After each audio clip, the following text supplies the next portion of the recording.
नमस्कार, स्वागत है आप सभी का एबी स्टार न्यूज़ में और मैं हूं आपके साथ जुबैर चौधरी। वक्त तो चला है हमारी देवभूमि का, जहां सबसे पहले बात हरिद्वार की कर लेते हैं। दरअसल ट्रेड यूनियन की तरफ से 2 दिन के भारत बंद का ऐलान किया गया, जिसका असर हरिद्वार में भी देखने को मिला। संयुक्त ट्रेड यूनियंस के बैनर तले 2 दिवसीय हड़ताल आज से, जिसमें सभी ट्रेड यूनियन ने 28 से 29 मार्च को देशव्यापी हड़ताल को सफल बनाने का आह्वान किया। इस कड़ी में हरिद्वार के सभी ट्रेड यूनियनों से जुड़े कर्मचारियों ने ट्रेड यूनियन की हड़ताल के समर्थन में हरिद्वार नगर मजिस्ट्रेट कार्यालय पर नारेबाजी की। यहां अपनी 19 मांगों को लेकर उन्होंने ज्ञापन सौंपा। दरअसल ट्रेड यूनियन के मुताबिक केंद्र सरकार की किसान जन विरोधी और राष्ट्रीय विरोधी नीतियों के खिलाफ इस हड़ताल का आह्वान किया गया है।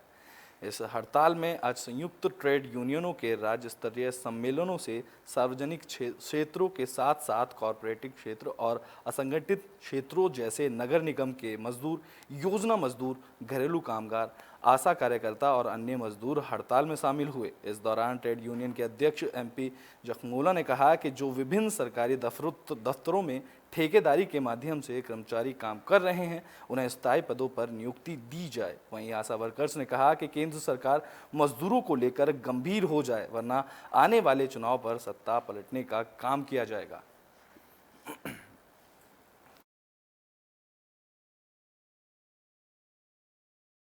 इसमें जो मजदूर विरोधी नीतियाँ, आर्थिक नीतियाँ, जो सरकारी संस्थानों को बेचने का सवाल है, इस पर पूरे 10 केंद्रीय ट्रेड यूनियनों ने और किसान संगठनों ने 2 दिन की कॉल हड़ताल की है, 28 और 29 मार्च की। हम उनके समर्थन में खड़े हैं। हमारी मांगे बहुत सारी है भैया, हमारी एक मांग नहीं है, हमारी कई सारी मांगे हैं। पहली बात तो हम एक मजदूर आदमी है, मजदूरों की आज तक कभी ना कोई सुनाई आई है, ना ये लोग सुनते हैं। सब अपने पेट पालने वाले हैं, अपने रिश्तेदारों का पेट पाल रहे हैं, अपने लिए नेता है, अपने लिए अधिकारी है। बुलेटिन में बात अब उत्तरकाशी की कर लेते हैं। आपको बता दें कि उत्तरकाशी में भारत ज्ञान परंपरा का कार्यक्रम का आयोजन किया गया है। आज़ादी के अमृत महोत्सव कार्यक्रम के अंतर्गत शनिवार को राजकीय महाविद्यालय उत्तरकाशी की तरफ से भारतीय ज्ञान परंपरा के स्वर्णिम अध्याय व्याख्यान माला की कड़ी में रंगमंच, सामाजिक सरोकार और आयुर्वेद की वर्तमान प्रासंगिकता विषय पर व्याख्यान आयोजन कराया गया। कार्यक्रम का आयोजन राष्ट्रीय सेवा योजना के 7 दिवसीय विशेष शिविर महाशय राजीव कुमार सरस्वती शिशु मंदिर तिलोत में हुआ, जहां विशेष विशेषज्ञ जफर ने रंगमंच के सामाजिक पक्ष पर प्रस्तुति दी, तो वहीं डॉक्टर विनोद रावत ने आयुर्वेदिक की मूल भावना और उससे जुड़े जन कल्याण विषय पर विचार रखे। महाविद्यालय की प्रधानाचार्य श्रीमती सविता गरोला ने व्याख्यान के विषयों पर अपने पक्ष रखे और सभी स्वयंसेवियों को गंभीरता से सभी सत्रों के प्रति भाग करने पर जोर दिया।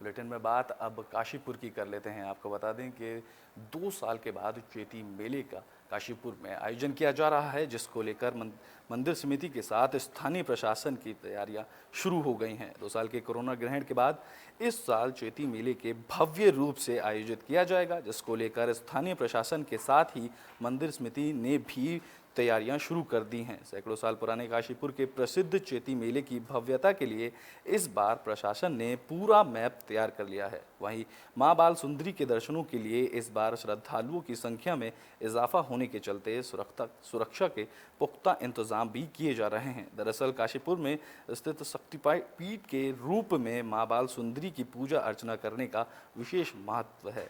यहाँ माँ की शक्तिपीठ के रूप में पूजा की जाती है। दूर दराज से लोग यहाँ नवरात्र में आते हैं।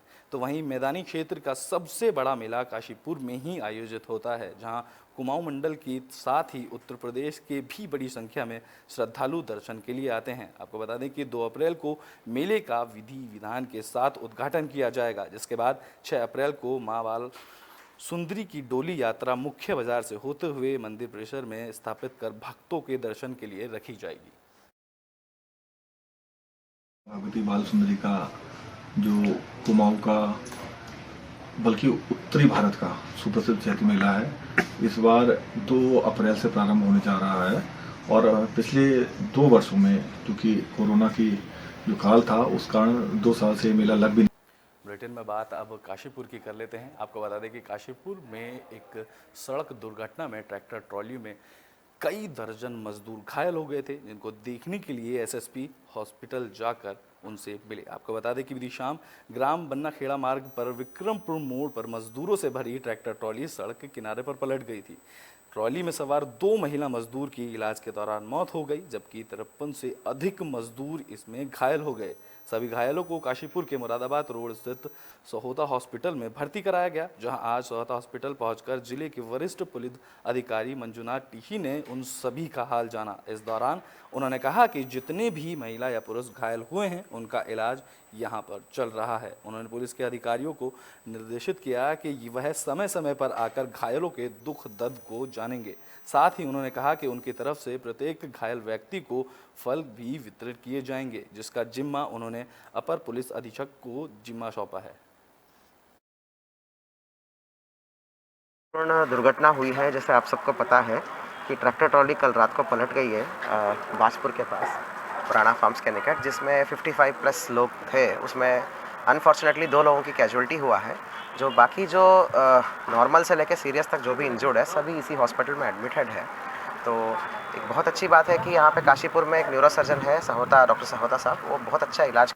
तो वहीं काशीपुर अस्पताल में मजदूरों को देखने के लिए पूर्व शिक्षा मंत्री पहुंचे हैं, जहां उन्होंने सभी मजदूरों के लिए देखभाल के निर्देश दिए। तो वहीं विक्रमपुर मोड़ पर मजदूरों से भरी ट्रैक्टर ट्रॉली सड़क किनारे पलट गई, जहां सभी घायलों का इलाज सोहता हॉस्पिटल में चल रहा है। आज हॉस्पिटल पहुंचकर प्रदेश के पूर्व शिक्षा मंत्री अरविंद पांडे ने सभी घायलों का हाल जाना। इस दौरान उन्होंने कहा कि जितने भी मजदूर घायल हुए उनका इलाज यहाँ मुफ्त में कराया जाएगा।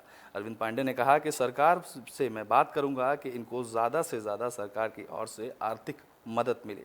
उन्होंने कहा कि घायलों का अच्छे से अच्छा इलाज कराया जाएगा, उसके लिए चाहे कितना भी पैसा खर्च हो वह पीछे नहीं हटेंगे। फिलहाल डॉक्टरों की टीम घायलों के इलाज में पूरे तरीके से लगी हुई है। इस दौरान पूर्व शिक्षा मंत्री अरविंद पांडे जी ने डॉक्टरों को निर्देशित किया कि वे जल्द से जल्द घायलों का इलाज करें।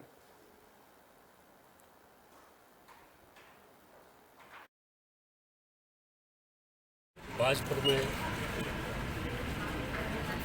वाहन के पलटने से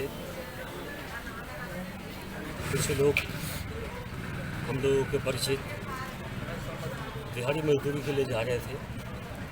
अचानक वाहन के पलटने से 38 लोग घायल हुए हैं, जिसमें से 5 लोग अति गंभीर हैं, जिनको यहाँ काशीपुर सहोता हॉस्पिटल में 5 लोगों को आईसीयू में एडमिट किया गया है, बाकी लोगों को जनरल वार्ड में, कुछ लोगों को सेमी आईसीयू में। बुलेटिन में फिर से बात काशीपुर की कर लेते हैं, जहां दहेज प्रताड़ना से बाहर हुई महिला ने आत्महत्या कर ली। आपको बता दें कि काशीपुर में एक बार फिर से दहेज प्रताड़ना का शिकार महिला ने फांसी लगाकर आत्महत्या कर ली। संदिग्ध परिस्थितियों में महिला का शव कमरे में मिला। मृतका के परिजनों ने ससुरालियों पर दहेज हत्या का आरोप लगाते हुए पुलिस को तहरीर सौंपी। दरअसल बाजपुर थाना क्षेत्र के नंदपुर नरका टोपी निवासी नज़ीर अहमद की बेटी साजिया की शादी 1.5 साल पहले ITI थाना क्षेत्र के ग्राम ब्रह्मानंदपुर के शमशाद से हुई थी। बीती 26 मार्च की रात साजिया ने अपने कमरे में कुंडी के सहारे गले के रुपट्टे का फंदा बनाकर आत्महत्या कर ली। सूचना पाकर ITI थाना पुलिस ने मौके पर पहुंचकर घटनास्थल का बारीकी से निरीक्षण किया। पुलिस ने शव को कब्जे में लेकर पोस्टमार्टम के लिए भेज दिया, जहां मृतका की मां शायरा ने ITI थाना पुलिस को तहरीर देकर कहा कि शादी के बाद से ही पति फरमान, सास शमशुल निशा, ससुर शमशाद और देवर भूरा कम दहेज लेने का ताना देकर उसे मारते पीटते थे, साथ ही मानसिक और शारीरिक रूप से प्रताड़ित करते थे। पुलिस ने आरोपी की जांच शुरू कर दी है। तो वहीं ITI पुलिस थानाध्यक्ष ने बताया कि पड़ोसियों से पूछताछ के दौरान साजिया का अपने पति फरमान के साथ किसी बात को लेकर झगड़ा बताया गया, जिसके चलते साजिया ने गुस्से में आकर पंखे से लटक कर आत्महत्या कर ली। बाकी तहरीर के आधार पर जांच की पड़ताल की जाएगी।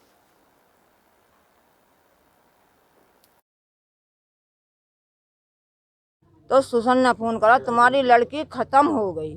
उसके बाद फ़ोन काट दिया।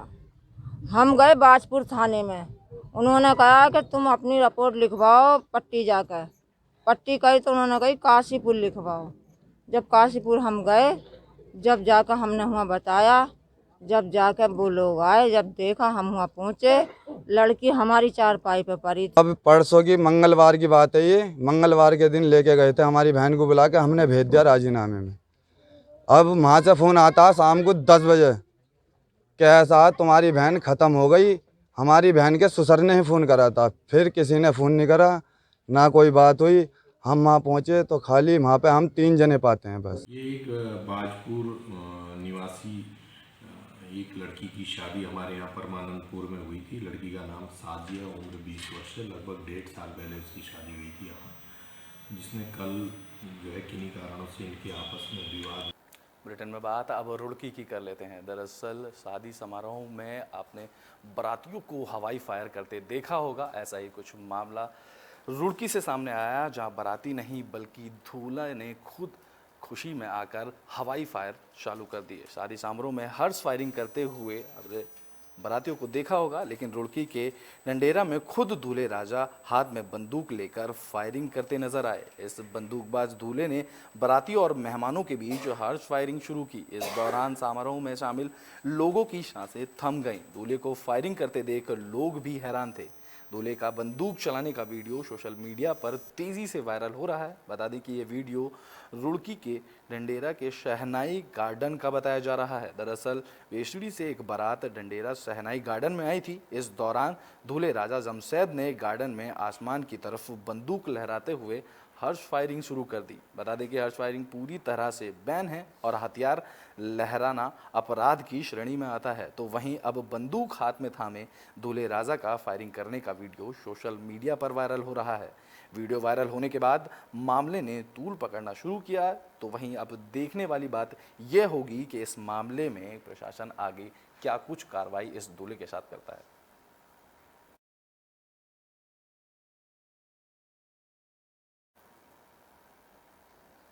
बुलेटिन के आखिरी में बात उधम सिंह नगर की कर लेते हैं, जहां पैसे को लेन देन को लेकर 2 युवकों में लड़ाई हो गई, जिसके बाद इस मारपीट का वीडियो सोशल मीडिया पर जमकर वायरल हो गया। आपको बता दें कि चिराग अग्रवाल नाम का व्यक्ति ब्याज पर पैसे देने का काम करता है, जिस कारण एक ज़रूरतमंद युवक ने उससे 2,57,000 रुपये ब्याज पर लिए। हालांकि ज़रूरतमंद ने चिराग को ब्याज सहित 3,70,000 रुपये वापस कर दिए, लेकिन उसके बाद भी आरोपी चिराग ने न सिर्फ उसकी कार जबरन खींच ली, बल्कि उसको कपड़े फाड़ वीडियो बना ली।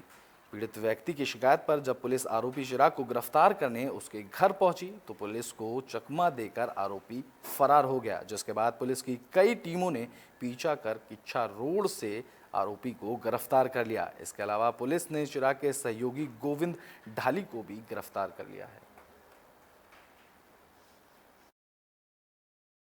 ठीक है, वादी का ऐसा वीडियो बन गया है, पर कहानी तत्काल पता चल गई कि एक 4 लोग हैं, उसमें एक मेन अक्यूज़ है। वो फाइनेंस का काम करता है और लोगों को ब्याज पे पैसा देता है, और ब्याज जो है छोटी छोटी रकम देता है, बहुत ज़्यादा नहीं देता है, और ब्याज बहुत ज़्यादा चढ़ाता है 10% पर मंथ में। और जो ब्याज नहीं दे पाते हैं उनको ऐसा बुलाकर अपने घर में या अपने वो जो ऑफिस में इस प्रकार के पूरा न्यूडिटी करके, मार पिटाई करके, अलग अलग प्रकार की हरकतें करा के, उनका वीडियो रिकॉर्डिंग करके उसको फिर अगेन ब्लैकमेल करते हुए बहुत ज़्यादा ब्याज चढ़ाता है। हमारी देवभूमि में अभी के लिए बस इतना ही। देश और दुनिया की तमाम खबरों के लिए देखते रहें एबी स्टार न्यूज़।